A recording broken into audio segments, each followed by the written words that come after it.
Hello and welcome today. This is World of Tanks Jackie, and today we're going to get a little Jackie crazy. So, today we are going to be playing a second video on the BWBN. Alright, so we're going to play a video on this. So, alright, so, you're going to ask me, like, well, are we going to play as the French? I'll play videos of the French if you want to go to my videos and look and just quit asking me. But anyway, I got a bunch of videos of the French on here. Alright? I'm just joking. Alright, we got a bunch of videos of the French on here. Alright, so my storage area, we're going to check this out for a minute. Just because this thing keeps on making racket. Alright. Okay. I think I'll use this. Dang it, can't. Wait, other. 20% XP per battles earned. Okay, so last video we did the D1. So in this video, I'm thinking about doing the BW2, which we're going to do a second video on this one. Talk about the damage and the weaknesses. Alright, so we'll talk about the weaknesses. Alright, so any tank is going to be strong everywhere except for these box areas. Like you see right here, in the very front of it, right where even where the tracks are, is straight ahead, is where you could penetrate it, or where that box is right in front of the turret. You could probably penetrate some on the turret, and most definitely back here on the back of the engine, and you could definitely get them right on the side of the sideline right here, and you get the top of the tank right there. Those are all easy spots to be able to target this tank. Now, if you're not really a targeting guy, you just go around and shoot stuff, this is going to get harder and harder the more advanced and better you get, because you're going to have to get better tanks and everything. So saying that you just spent 7,000 credits on this tank, and then you go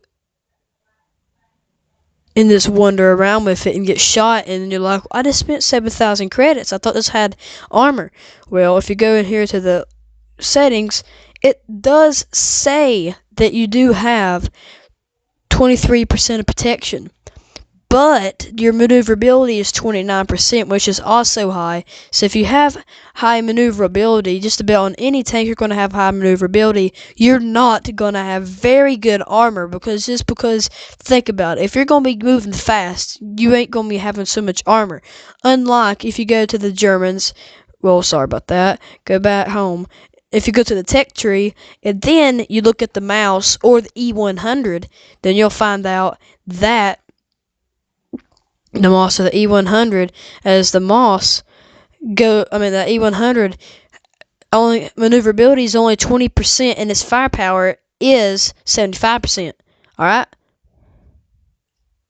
And the Mouse, or Moss, whatever you call it, has the same amount of firepower, but it doesn't have as high maneuverability, which, I mean, it is a whole lot different looking tank. If you want to look at the Mouse, you see how it has armor on all the sides of it. And if you go and look at the E100, it has armor also all the way around it. This is because the heavier tanks and the bigger tanks like this one, you see how the armor is sloped. So if the armor is sloped, it's going to be a lot easier to be able to reflect stuff. Is in the back right here, one back shell on the back from artillery and the top from artillery, and if you can nail it right on the side of the turret, right at the bottom when he turns it, then you're going to nail him really good. So those are the spots on the German heavy tanks. So like, if you want me to discuss all the weak spots on tanks, just put them in the discussion board and I will talk about them. So we've been recording now for 4 minutes. So, alright, so we're going to get to some gameplay on the BW2, and we're going to discuss, is this tank worth the money that you pay for it, or is it just a knockoff and just skip it? Now, if you do get this tank, you can go to the Tiger, which everyone wants to go to the Tiger, but don't just act like, oh my gosh, the Tiger is going to be invincible. The Tiger does not have that well armor like it does say in the books and in the World War II articles. It doesn't. Now, if you're wanting something that has armor, I would recommend going into the German settings. You'd have to get a pretty decent premium account to be able to get pretty good armor, especially in the German class. As the Germans did have pretty much the best tanks. Them and the Russians and Americans had pretty much the best tanks. So did the British in World War II. Chinese didn't have such high courtesy, but they still did have decent. Pretty much everyone had tanks in World War II, except for some of the civilians just walking around. But anyway, so we'll get to the gameplay as the BW2, and I'll be explaining what is it worth purchasing. Now, that Hetzler that's on our team, I would actually, if I were you, save it for the Hetzer and not the BW2. Even the BW2 does get a higher rank than the Hetzer. The Hetzer can do 320 attack, as this one can only do 120 attack. So it's a 200 attack difference. So, I mean, if you're a really high player on damage, then I say sub it for the Hetzler. It does take a little bit of time to be able to earn up to the Hetzer, but the Hetzer does have a bunch of firepower that a lot of people do not know about. Now, I'll show it to you by the end of this battle if I have enough time, because and also, it's hard to penetrate the Hetzer. It can penetrate just about any tank because the Hetzer has excellent armor. It's all slanted in the front, back, and on the sides. Tank destroyers usually have better armor than tanks, but the Moss has the best armor of any tank in this game. So if you're a really, really good tank fan like me, then the Germans' tanks ain't that great in armor protection. Some of the Russian tanks have better armor than the Germans, but the Germans mainly have the best guns in the game. So if you're wanting gunnery and not so much defense, then Germans are the nation for you, as the British don't really have much of either, but the British have excellent hazards of firepower.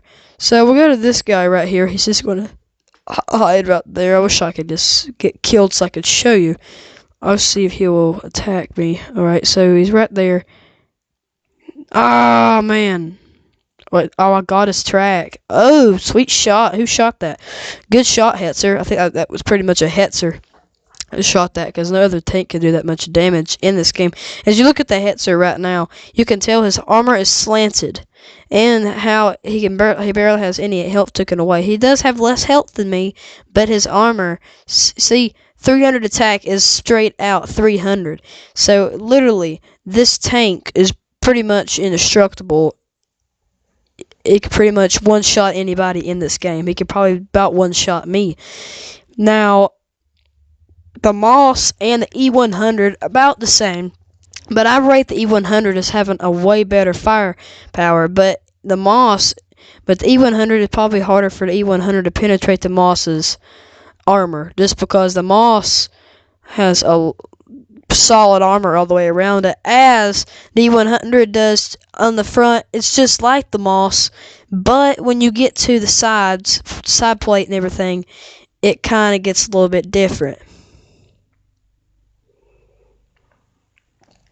So we got this guy, he's up here in the horizon.